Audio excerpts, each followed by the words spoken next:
Full and uncut versions available on Patreon. Check in the description below. Greetings once again, Pokemaniacs. Duuz-Diz-Din back again with more of the Pokemon Adventures manga. The story of X and Y, where previously our heroes, X and his friends, decided to take a stand after the kidnapping of Y's mother and the understanding that it's probably a lot more than that.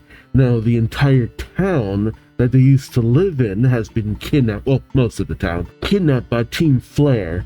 Our heroes are determined to stop them, though there is a bit of a divide on how they should go about it. While X and the others feel like they can brute force it, Y is more concerned about saving the people and getting them out of there. So when Celosia arrives with the townspeople in order to uproot the Xerneas tree, Grace notices that a bit of Y's hair is stuck to Celosia's hone edge, and tries to go for it, with Grace starting to regain a bit of consciousness. When Celosia pushes Grace away, Y dives in. However, her sky suit was damaged previously, already showing the cracks in this plan. Nobody is at the top of their game, especially when X tries to go in and Mega Evolve both Kangaskhan and Manectric, only to find that, yeah, you can only Mega Evolve one Pokemon at a time. Kinda wish you knew that. And with Celosia being backed up by Essentia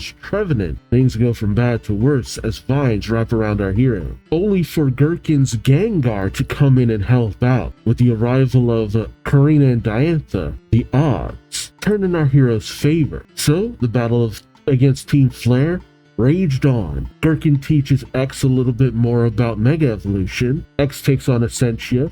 Karina goes after Celosia, who takes the townspeople and its tree, while Malva arrives on the scene, revealing herself as a member of Team Flare, entrapping Diantha in a magic room. Gherkin hands over his Gengar to X and Mega Evolves it to take down Essentia's Trevenant, while Karina manages to catch up with Celosia. Meanwhile, X sees the full capabilities of Essentia's suit as she's able to camouflage herself to a certain degree, retreating away from the battle, disguised as several of X's friends, causing him to, start to doubt a lot more of certain situations. And as Diantha and Malva's battle continues on, the magic room sinks into the ground, with Diantha and Malva disappearing, much to the shock of everyone else. Karina managed to take down Celosia, but over the course of the battle, Lucario is knocked out because he extends his aura in order to free the townspeople from Celosia's control. And while Karina believes that she is victorious, she's knocked out by Hone Edge, with the others finding her with her keystone stolen. The Karina and the Vanderville town residents are all taken to the Laveri City Hospital, with a lot of the other gym leaders arriving on the scene, Valerie, Olympia, and Grant, with them going to meet with the others in order to decide what to do about Team Flare, especially considering that Clement is still missing. Y, Tierno, and Shauna train with Gherkin in order to increase their battle skill, while X blames himself for what happened to Karina, holding himself in a large tree within Laveri City, a tree that's 150 years old from what I can remember being said. Meanwhile, his Pokemon continue to train by themselves, with his Charmander and Chespin evolving into a Quilladin and a Charmeleon. So Karina's Mega Ring her keystone is given over to Lysander, while Clement's machine is turned over to him as well. And Clement thrown out with the trash, the burnable kind. Meanwhile, X receives a telepathic message from Xerneas, who had the tree planted hundreds of years ago, telling him not to give up and keep pushing forward. Klefki then interrupts, giving X Clement's glasses, which shows images of Geosang Town, thanks to Clement's backpack still being with him. X, now understanding that Clement is located at Team Flare's secret HQ, he goes off alone. Not a great idea considering everything that's happened. Will X once again learn a very painful lesson? Or can he handle this? Join me as I find out, won't you? Alright, it's adventure number 30. Gyarados changes. That's always an ominous thing. You don't want the Gyarados changing. We pick up a Geosang Town. where X is investigating, spotting several Team Flare agents and Noibats. Cute little Noibats. X thinks to himself, they're here, standing at the entrance of the path to the path that leads behind the town, just like the image I saw in Clement's glasses. Team Flare's headquarters is right here, Geosang Town. Should I go around the hill or force my way through? But suddenly someone pokes him in the head. He brings out his Kangaskhan thinking, they found me. But when he sees the person, he says, are you Emma? Oh, and Emma's standing there, just kind of looking at him. Unfortunately, the commotion alerts the Team Flare members. So, X sends his Pokemon into battle, including Gengar. Love that he has a Gengar now. Gengar, Quilladin, that name is still hard for me to say, Manectric, and Charmeleon. He has Kangaskhan use Mega Punch. He has Gengar use Shadow Punch. He has Manectric use Wild Charge. He has Quilladin use Bite. And he has Charmeleon use Incinerate, all on the horde of Noibat and the Team Flare members. Emma claps at seeing him handily take down the Team Flare members, while X questions, what are you doing here? Emma then says, Mimi. As X turns, he sees that one of what are they called again? One of the Esper that Emma took, Mimi, she dubbed it, is in Kangaskhan's pouch. There's always something in Kangaskhan's pouch. X saying, what? Oh, when did you? Emma goes to Esper saying, come on, you have to come out, Mimi. But Esper refuses. Oh, it's cuddling up in there. Emma says, you don't want to? Right, it feels safer in there, doesn't it? Mimi wants to stay with your Kangaskhan, and I want to stay with Mimi, so I'm coming with you. X says, what? No way, it's dangerous. It's interesting to see X interact with someone else besides a usual group of friends. Emma says, I'll be fine, don't worry. Unfortunately, more Team Flare members show up, spotting them with their Goomy. Goomy. It's like in Splatoon where they say Woomy. They say, hey, intruders! Goomy! Muddy water! And the two Goomy just start all out over the place. But Emma lifts the ear of Esper, revealing its weird psychic organ that just knocks back. Oh my god, that is wild. The Team Flare members and their Pokemon. Emma turns to X saying, see, I'm good. I'm not some weak little girl, you know. Huh. She's a lot more cheerful than I thought she'd be. I used to live on my own on the streets of Lumio City. My mother and father were mean, so I ran away. Oh, is that her background? Oh my god. Really? Wait. No. Hold on. That's a pretty brutal background. Okay, I don't really see anything that says that was the case in the game. Maybe. I don't know. That's kind of brutal though. It was hard being homeless. But I made friends with some Pokemon and they protected me. I like living outside better than living at home. Oof. Other kids like me started to follow me around because our Pokemon took good care of us. The townspeople started calling us the Lumios Gang. That is kind of metal. The Lumios Gang. X then questions, what brought you to Cassius's place? Emma says, one of the kids I lived with met him. She told me there weren't any mean people at Cassius's place, and we'd be safe there. She introduced me to him. X questions, is Cassius a nice person? Emma says, is a person who isn't mean to me a nice person? Oh, dang, touche. X says, I guess so. Emma says, then he's a nice person. I really like Cassius, so I want to help him. But I don't know anything about the Pokemon story system, so I can't help out with that. I'm useless. That's why I'm doing this part-time job. What do test subjects want? That has very unfortunate implications. Is that why she's doing what she's doing? Okay, don't say anything just yet. I do wonder how. I'll talk about it when we get to that point. Emma then says, why are you crying? Are you alright? X doesn't really respond. He was crying. Huh. Was he actually really moved by her backstory? Dang. Which I can understand. Like, homeless children is not really a subject that Pokemon really brings to the forefront too often. Emma says, oh, is this where you wanted to go? As they're at the entrance of Team Flare's headquarters, watching them from a monitor is Mabel and Aliana. There we go. It's been a while since they've been in the story, so it kind of took me off guard. And then you have Celosia typing away at a key at the console. Mabel says, "Hey, Celosia, are you okay?" Aliana says, "You haven't had any moment's rest since we brought that tree here." Mabel just says, "Hey, don't ignore us. We'll take care of the intruders for you." While Aliana says, "But don't worry, you can take all the credit." But, oh, okay. It's Bryony's Bisharp, right? Yep, Bryony's Bisharp, who swings his blade at Mabel and Aliana. Mabel says, "That was dangerous, Bryony." Bryony says, "You'd better get to your station fast. You don't have time to worry about other people." Aliana says, "Let's go, Mabel's." Oh, Mabel says, okay. Bryony then looks to Celosia, who is sweating a lot, panting heavily, saying, must get rid of them." Bryony says, "The workers were under Aegislash's influence for a long time. So was their Pokemon trainer. But you managed to stay conscious and fulfill your mission. I'm proud of you. However, all that fighting has strained you.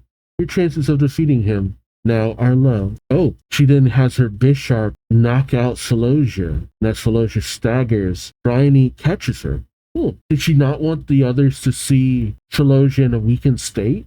Bryony says, "Oh, watch your step. Rest for now." She then looks to the monitor, saying, "If you want to jump back in really badly, I'll permit it, but you'll likely regret it." She presses a button on the key panel as X is trying to push open the door. It causes him to fall in. She and Emma progress inside. X tells her, "Be careful, Emma." Emma says, "Oh, don't worry," but she's cut off. X says, "What?" And as he steps on a panel, he's suddenly teleported to the same room as Lysander and Zerosic. Wow, okay, that... Just all of a sudden at the big bosses. Oh boy. Lysander then confronts X, saying, You managed to come to me all by yourself. You too are a chosen one. I am Lysander, the leader of Team Flare." Oh, he ain't even trying to deny it. But why did Bryony open the door then? I don't understand. Bryony then says to two of the grunts, "Everything is ready. I'll be waiting at the ruins. Continue to protect this spot until the ultimate weapon is armed." She then steps onto a panel, says, "Bryony, out." A hatch opens up top out of one of the stone pillars. As a door overhead Bryony opens up, she presses one of her knee pads, and her rocket boots activate. And I can't get over the rocket boots. And she takes to the sky. She overlooks the town and says to herself, "Only a few more minutes until it appears. According to legend, the sprout will grow in the midst of these ruins. It will absorb the life force to form a bud, and then explosively bloom into a flower with 6 petals, and a shockwave will raise Kalos to the ground." What? This distasteful age of chaos will come to an end, and a magnificent future will blossom. Okay, it's actually really creepy at the thought of her laughing. She's so deadpan in the face that even the mangaka acknowledged we can't actually show her laughing, so we're just gonna have her in silhouette. Okay, I gotta admit, I don't care for Y's new hairstyle. I liked her better with the long hair. I think, and it's not the worst, but I really liked her better with the long hair. Let's see. Anime Serena too. When her hair got shorter, it wasn't bad. It's not as good as the long hair, in my opinion. Yeah, no, the long hair just looks better for her character. Not the worst, though. We cut back over to Lavari City, where Gurka says, "Okay, that's enough." Why Tierno and Shauna and their Pokemon come to a stop. Gurkin tells them, "Well done, all of you. You've grown by leaps and bounds." The 3 say thank you. As Gurkin overlooks them, he thinks, "A sky trainer, a dancer, and a fur fruit groomer. They've all been diligently pursuing their dream. They're used to working hard towards their goals, so they can handle rigorous training like this, especially Y." I can't get over that he actually just has adopted Shauna's way of calling people. He's the most impressive of them all. Of course, she's technically the protagonist. Technically. From a game standpoint. He looks to his keystone thinking, "That girl is worthy of this. What do you think, Diantha?" Karina. Yeah, he thinks of the missing Diantha and the catatonic Karina? I mean, that is a nice wordplay, but that seems very mean-spirited. Gherkin pauses, only for Trevor to come running up with his flabebe, saying, "Hey, everyone, stay calm, everyone."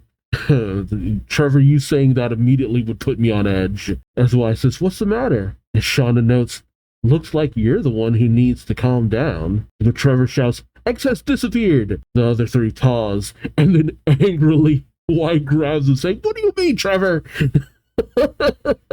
Shauna says, "I thought Exy was holed up in that tree." Trevor says he was. He then shows off Clement's glasses, still attached to Klefki. I had to note that for a second. I'm like, wait, what are the glasses attached? Oh, the Klefki. It never lets it go once it gets it. Gotcha. Trevor says, "But not there. But not anymore. I have a pretty good idea where he is, though. Look." Y says, "Glasses?" Shauna says, "I see something." Trevor says, "Right, that's Geosync Town. Remember? These are Clement's glasses. His glasses show the image recorded by the camera on his APOM arm." Wait, he's still displaying the image of where he is? Clement, use the APOM arm to get you out of there. We've seen you lift yourself up with those things in this manga. Or is he just determined to, not bring attention to himself from Team Flare and try to get the message out as much best he can? But he's in an incinerator, isn't he? I don't know. I'm really worried about Clement. Shauna says, "Actually, he must have seen this." While Tierno finishes saying, "and headed down there on his own." Y shouts, "Ah, that idiot, idiot, idiot, idiot." Or, as the Japanese would say, "Baka, baka, baka, baka." Meanwhile, in the battle between Lysander and X, now picking up, Lysander sends out his main Fu and Pyro, while X sends out his Quilladin and Charmeleon. Ooh, it's a double battle. Quilladin takes on main Fu, while Charmeleon takes on Pyro. X says, "So you're Lysander, the leader of Team Flare, the one who destroyed Vanderbilt Town, the one who took everything from everybody. And what for?" Lysander responds, "Oh no, wait. See, it kind of seemed like it was Lysander saying this, but X says to create some crazy dream of a perfect world." But Lysander gestures to the machine saying, "Look there, Xerneas' life force is being drained by this absorber and poured into our ultimate weapon. Isn't it beautiful?" He then shows off the keystone in his ring, saying, "You seem to think that taking is equivalent to evil." I mean, that sounds like what a colonizer would say, but I mean, it depends on if you're the colonizer or the colonized. But I'm sure you'll understand that harmony can only be achieved through theft after you learn to perceive reality more clearly. Man, that is a troubling mindset. Like, I don't think anyone in this world would say it in so many obviously evil words, but man, there's definitely some people in this world who think like that. Jeez. Man, Pokemon getting really deep with its villains. X says, "Hey, is that Karina's?" Lysander says, "I have been blessed with the keystone and the mission to create a perfect world. Behold." He then mega evolves his Gyarados, and man, you never want to see a mega evolved Gyarados. It's a certain kind of terrifying. It's also interesting that so far, most of my favorite Pokemon have been from Gen 1 in this. X sees the mega evolved Gyarados and then grips his keystone. He thinks to Karina and then remembers Gherkin's words. "You can only mega evolve one Pokemon at a time." X then considers his Pokemon, Kangaskhan, Manectric, Gengar, and with a determined look in his eyes, he brings out the Pokeball, saying, "I choose you." Oh my god! When was the last time a character in this series has said those words? Because I know that certain taglines aren't really a thing in Japanese, like "gotta catch 'em all" or stuff like that. But man, something about that line just goes so hard. Meanwhile, with Emma, she's walking through the corridor of the base saying, "It's dark in here. I wonder where the corridors lead." She looks to her Esper saying, What should we do, Mimi? Suddenly, she hears a voice. She turns saying, who's there? Oh my god. As we see the massive man, imprisoned man, AZ, groaning in pain. See, I'm interested to see how he factors into the story. I already know his backstory, but I don't know why he's here. Is this where you originally meet AZ?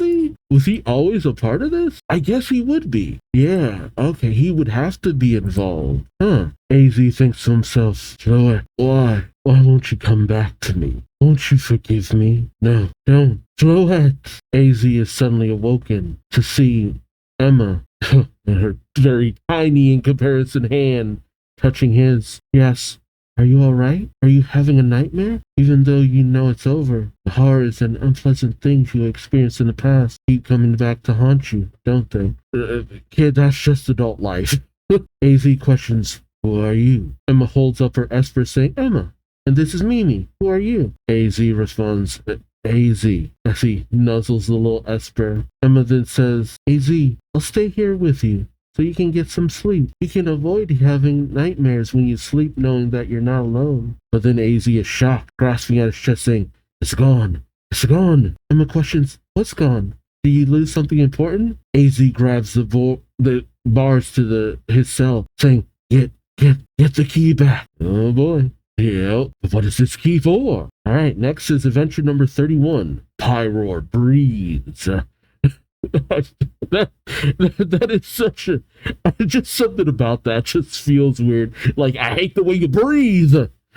But we pick up with X saying, I choose you. Okay? He withdraws his Quilladin and Charmeleon, saying, Mariso, Salome, come back. He brings out his Gengar, Manectric, and Kangaskhan. Jurassic, interested in what he's doing. While Lysander seems to have an idea, as he says he has 3 Pokemon who can Mega Evolve. He then thinks to himself, but he hasn't Mega Evolved any of them. He must be waiting for me to make my move. Lysander has his Pyroar use Hyper Voice, his Mega Gyarados use Bite, and his main Fu use Dual Chop. Gyarados goes after Manectric. Oh, he was trying to bait out which of the Pokemon the Mega Evolved one would go for. So he wanted to Mega Evolve that one. Because Mega Gyarados bites into Manectric. X tells Manectric to use Wild Charge, zapping Gyarados. Or, no? Gyarados is shocked, and X analyzes the situation. He says to Lysander, Gyarados' Pokemon type changed when it Mega Evolved. Lysander says, what? X tells him, originally it was Water and Flying type, but now, Flying and Dark type. No, maybe Water and Dark type. Lysander questions, why do you say that? X says, because of the power of its bite move, and it didn't receive much damage from Wild Charge. Oh, X was assessing the situation? Oh no, I wouldn't have put Manectric in harm's way like that just for that. But Lysander smiles, saying, really? Pyroar is going after Kangaskhan, with little Kanga retreating into the pouch. Jurassic thinks to himself, the baby Kangaskhan has hidden itself in to evade Pyroar's fiery breath. He said you got hot breath, Pyroar. Brush your dang teeth. Which is 10,000 degrees Fahrenheit.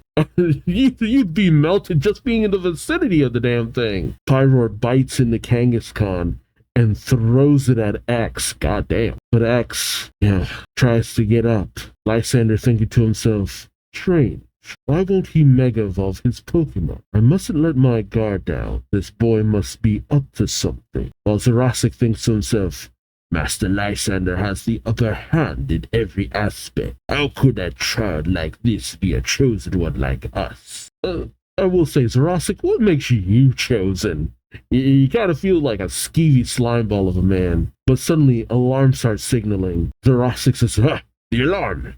We're losing electrical power. Lysander then realizes something. He can see X's keystone. He looks to X's Pokemon saying, and the tape hiding the keystone is gone. Did he already? Oh, and unbeknownst to Lysander, the mini Mega Evolved Kangaskhan comes stomping down on Gyarados' face, knocking it back. It was all a tactic. That's amazing. Jurassic says, yes, he already Mega Evolved his Pokemon. Oh, That's right. The mother Kangaskhan doesn't transform when it mega evolves. Only the baby does.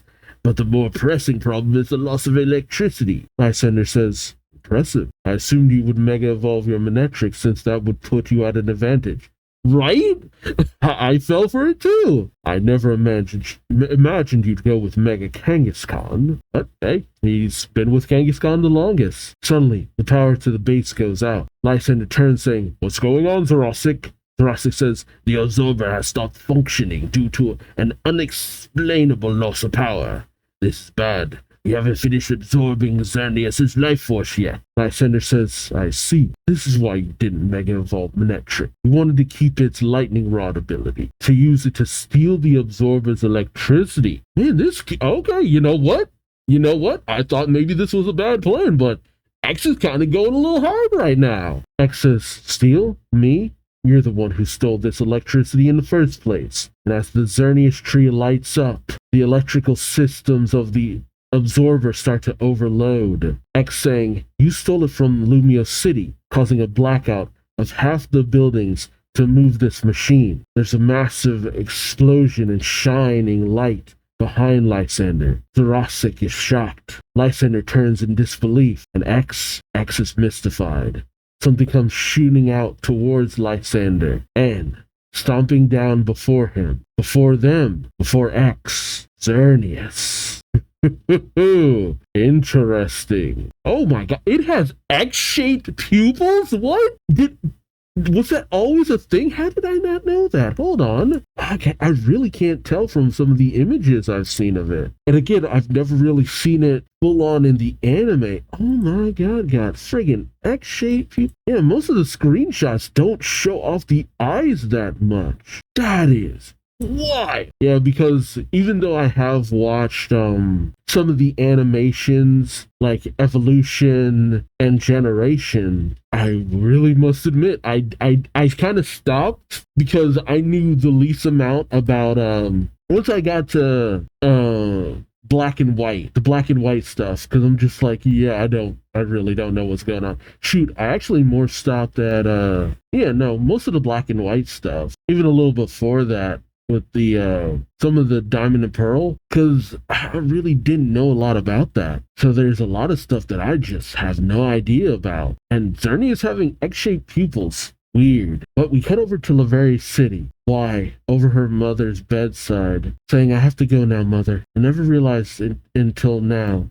and I never told you. But I respect you, and I appreciate you teaching me to ride a Rhyhorn. That's really been useful. I'm sorry for all the awful things I said to you. I understand now. Tears fall from her eyes onto her hands, only for Shauna to show up saying, why? Why wipes the tears away as Shauna says, hurry, the gym leader's just left. Vice is coming. Cut to Cassius and Trevor, with Cassius saying, whoa, impressive, for real. As we see splashing. Oh, okay. As we have the other gym leaders arriving on Wulfric's Avalon.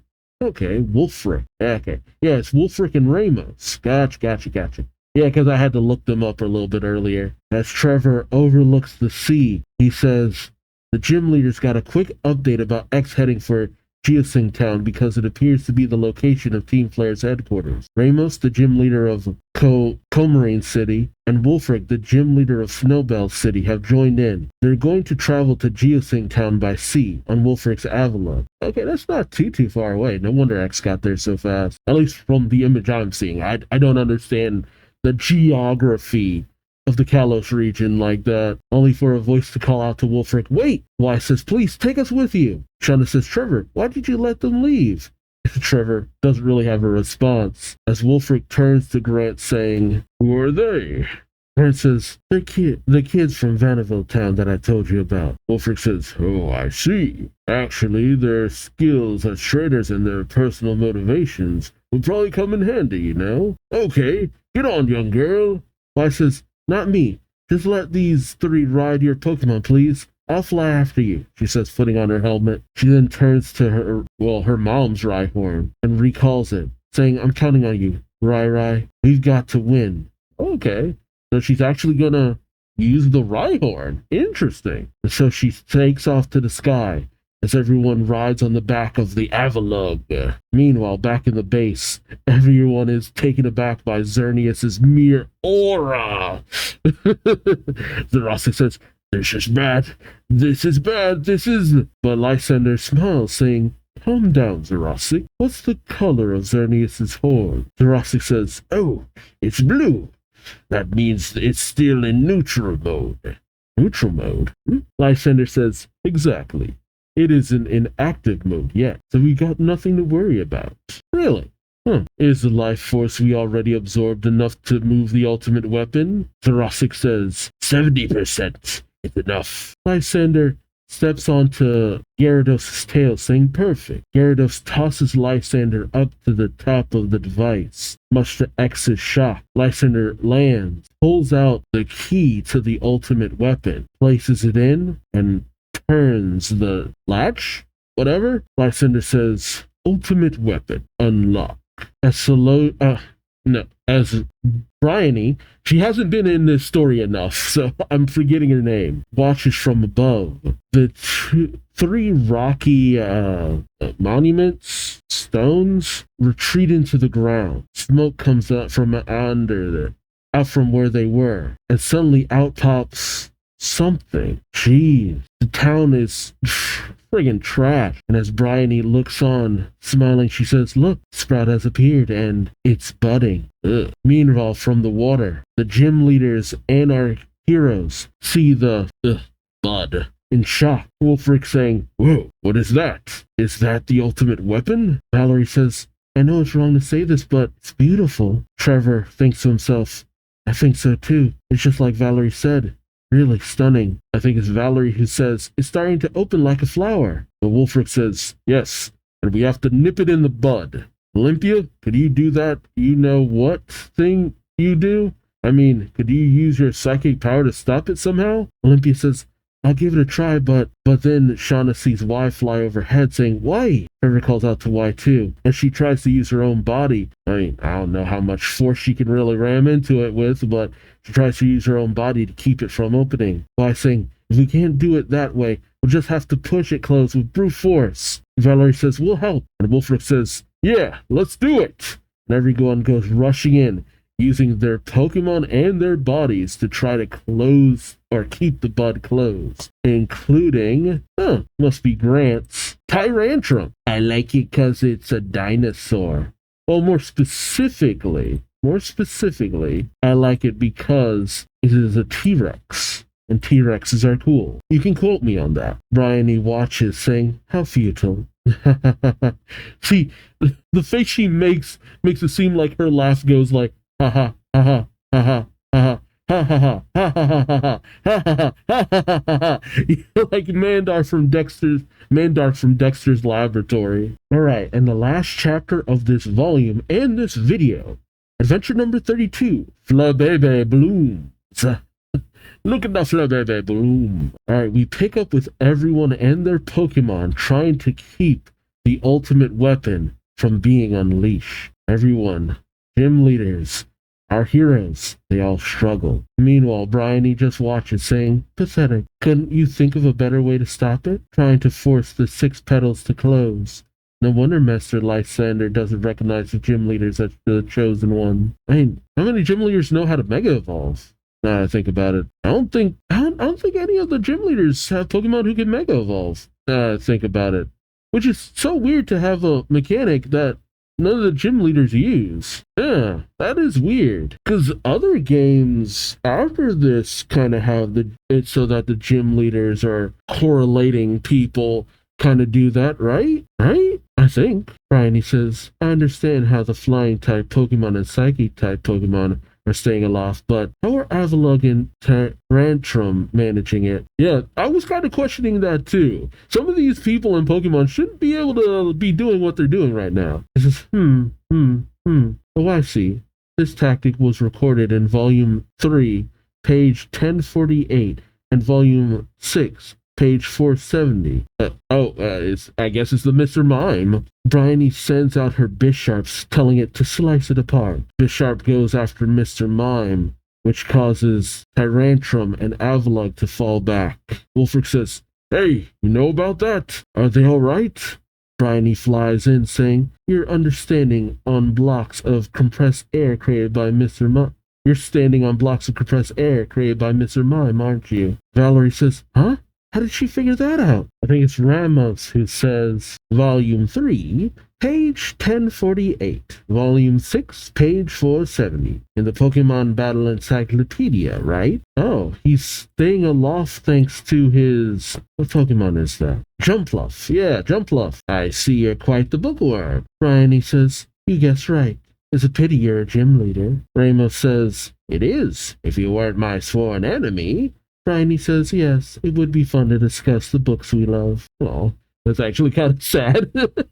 A connection was made, but ultimately the differences are too vast. Bryony sends in her Bisharp, where Ramos sends in his Go-Goat. He didn't even say Go-Go-Goat. And the two Pokemon clash. Okay, Ramos getting a little shine. I don't know too much about Ramos. He seems kind of cool. Ramos says, to a gardener like myself, the blooming of a flower is a joyous event. A third of the way in bloom, half in bloom. The closing of a flower is to blossoming. The more exciting it gets, but never in over 50 years of gardening have I seen such a beautiful yet ominous bud. Of course, this flower is about to bloom after 3,000 years. I never dreamed of a flower that should not be permitted to bloom. Okay, so how do they know so much about this thing? Bryony says, no. Blooming is what makes a flower a flower. Trevor says, it's the ultimate weapon. Seriously, how do they know so much about this thing? Did I miss an explanation somewhere, I feel? I feel like everyone knows too much about how dangerous this thing is without actually fully understanding it. Ashana whispers, Trez, let's go. Oh, no, it's Tierno who says that. Trevor says, what? Go where? But Olympia says, that way. Trevor calls out, Olympia? But Olympia tells him, shh.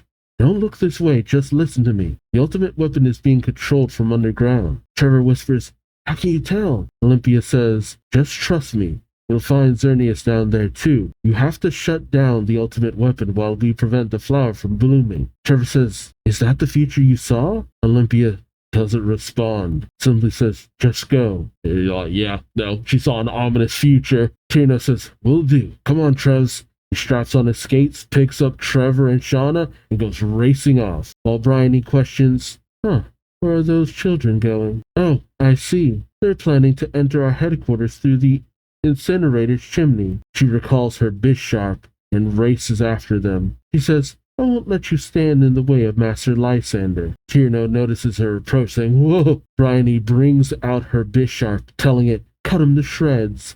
But Tierno, like a friggin' G, manages to do a kickflip, blocking Bisharp's blade. But unfortunately, two hands, two blades, and it goes in for the other. And it looks like it almost lights out for Tierno, right up until he's caught by the A-palm arm of Clement. Yeah, as Clement raises them up and brings them into the incinerator. Okay. So Clement definitely had a plan. As he brings them in, he says, phew, made it. They say, Clement. Oh, okay, as we see Clement in a corridor in the incinerator. So he found a way out. Good man. Trevor says, thank goodness you're all right. Clement says, I agree with you there, but I'm surprised to see you. What are you doing here? Trevor says, this and this, and blah, blah, blah, blah. I love the explanation. It's like this and this and blah, blah, blah, blah, blah. Clement says, I see. How? You don't have your glasses. It seems purely coincidental, but Klefki's gathering habit saved me. That Klefki, the unsung Deus Ex Machina hero of this friggin' story arc. Without that Klefki, a whole lot of things would not have happened in this story. Shauna pops Clement's glasses on, saying, you're the one who told us about this place. You're the Kalos region's greatest inventor. Aw, that is probably the sweetest thing Shauna said to pretty much anyone in this series. By the way, that scientist told us her boss's name, didn't she? Clement says, yes, it was Lysander. You can see the cold chill running down Trevor's spine. As Clement says, that's right, the developer of the Holocaster and descendant of the King of Kalos.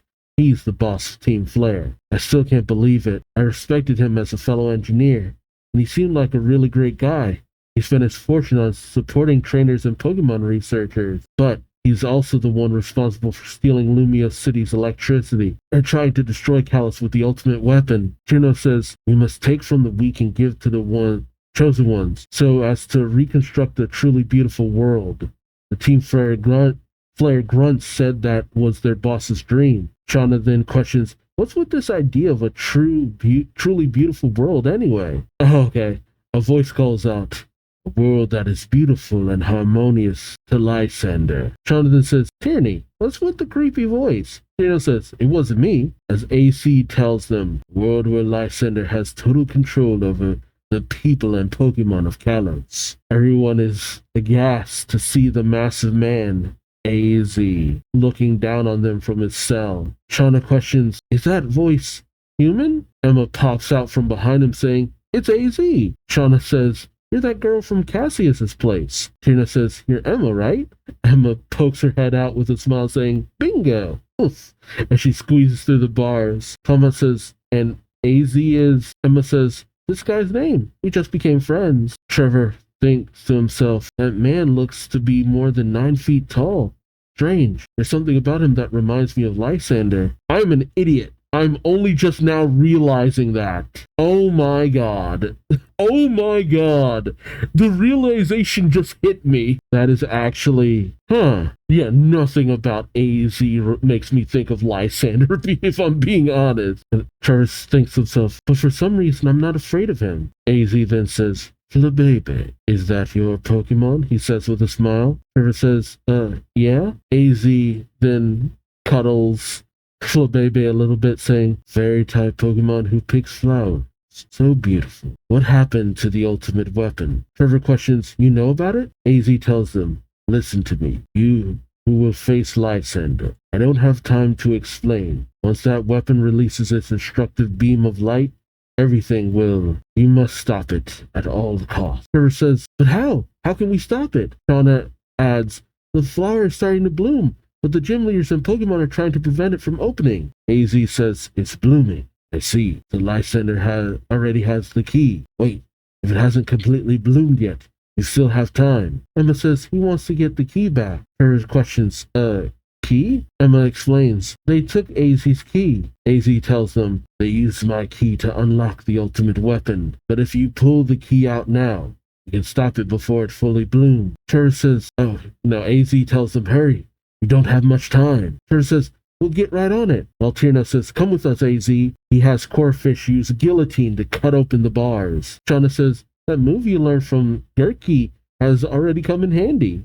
I swear, Shauna. Emma helps AZ, saying, can you walk?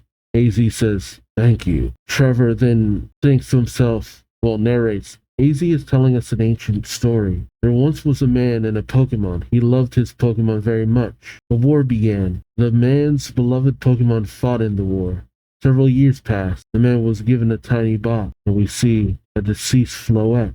He wanted to bring his Pokemon back, no matter what it took. So the man built a machine to give the Pokemon back its life, and his beloved Pokemon returned to him. But the man had suffered very much. His rage at his loss had not yet subsided. He could not forgive the world for hurting the Pokemon he loved, so he turned the machine into the ultimate weapon. The man wreaked destruction on the world, which effectively ended the war. The Pokemon who was given back its life must have known that the lives of many Pokemon were taken to restore it.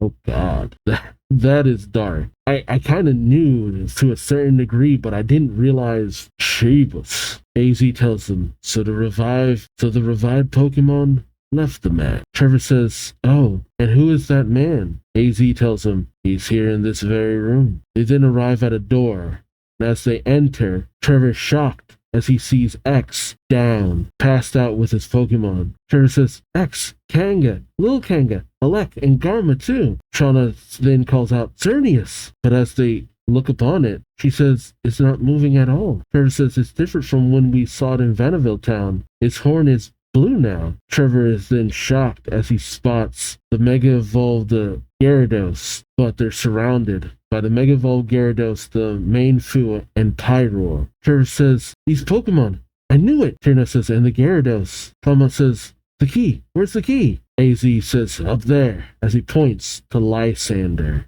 Trevor then, well, his feet fall out from under him. Says, Lysander. Nervously, he says, we have to pull the key out. Shauna questions, what are you talking about? We have to help X for... But Trevor shouts, no, what are you talking about, Shauna? Oh, God. We have to pull the key out first. We can help X after that. Clement, please help me get up there. Clement says, sure thing. And he uses his A-palm arm to... Man, Trevor is scared out of his mind, but he's just like, no, we stop this man now. Like, dang, Trevor. Trevor ain't having none of this. Clement uses the A-palm arm to get Trevor up to where Lysander is. God. And Lysander just smiles down at him. Trevor says, please move aside. I'm going to pull the key out. Lysander says, if you are indeed the chosen one, you ought to make me move. You ought to make me move aside. Trevor says, I'm not the chosen one, and you've got no right to speak to me that way. He then ducks down, his backpack opens, revealing Flabebe, and he commands it, Solar Beam! Okay, see, either he blasted Lysander back, or Lysander leaped back to get out of the way of the solar beam. But dang, Trevor, that was friggin' metal. Tina calls out, Trevs! And Shauna says, Clement, help us get up there too. Clement uses his A-palm arm to help the two get up to where Trevor is, trying to get the key out. They say 1, 2, as they try desperately to, switch it back over. Cut to the outside where Y and the gym leaders are still trying to keep it shut. They're all struggling. Valerie saying, I can't hold it much longer. But everyone manages to pull the key out, just as the bloom fully opens. Oh my God. And destruction sweeps across Cala. Oh my God. AZ watches on in horror, saying, it was too late. Just like it was back then. The destructive beam is illuminating all of Kalos. Everything has vanished. Suffering has descended upon the world again. But the Xerneas then calls out, no, one thing is different from 3,000 years ago. There are still people here. Place me inside a Pokeball. Oh, is he going to become X's Pokemon? See, this is the thing that I guess I'm still a little bit confused. What is it about having a trainer that can sometimes bring out the power of a legendary Pokemon? I don't know. Because in certain situations, it feels like these legendaries have enough of a mind of their own or enough intelligence. See, that seems a bit discriminatory towards other Pokemon to a certain degree. Does Xerneas feel like he needs commands in order to bring out his full potential? Is that just it? I mean, what would having a trainer at his commanding him really help him with? I'm not sure. How strange. But oh man, so the ultimate weapon is wreaking destruction, but Xerneas is the Pokemon of light. So by that mindset, as long as Xerneas, I guess, can unleash some form of its ability, maybe casualties can be avoided. That's the only thing I can really think of. But man, we're not at the end though, right? Because a lot of kind of I guess you could call it endgame stuff is kind of happening, but there's still 2 full volumes left to go through. Like, man, this story arc feels like we are just flying through it. I mean, I know it's only 6 volumes, but I don't know. It feels like 6 volumes shouldn't feel like it's going by this quickly. Because even with as few volumes that the Black 2 and White 2 story arc had, that felt like it didn't go by as quickly. Like a lot of other stories didn't feel like it went by this quickly, even when they did have a limited amount of volumes. I really do hope. Okay, this is 47 chapters to this. Okay, not as much as Black and White, not as much as Diamond and Pearl. See, even the Emerald arc, which was shorter, feels like it lasted a lot longer. I don't know, something about this. Like, it just goes by quickly. I really like it. I won't say that X is my favorite protagonist, though. That's the thing. I like the group as a whole. Just all of them together just make for one solid cast of characters. Whereas other stories, aside from probably Diamond and Pearl, didn't do as much for the group dynamic. but the individuals were stronger as a whole. Everyone here has their moments, that's the thing. It's an interesting way of doing things, but it's not bad. I won't say it's bad, but I'm interested. With only 2 volumes left, I mean, then again, there's no real subsequential stuff to really tell, right? And we're in the end game. This is the end of the game. I don't think there's any more story to really tell aside from, well, one involving one legendary Pokemon we haven't seen yet. So I guess we'll see. But this is fun. I like where this is headed. I'm interested to see what happens next, because with 2 more volumes, I hope it doesn't end up feeling like it spins its wheels. We'll see. So let me know your thoughts in the comment section below. Like, comment, subscribe if you enjoyed the ride. Thank you so much for watching. And until next time, I've been Duuz-Diz-Din, and I hope to see you later. Till then, take care. Bye-bye.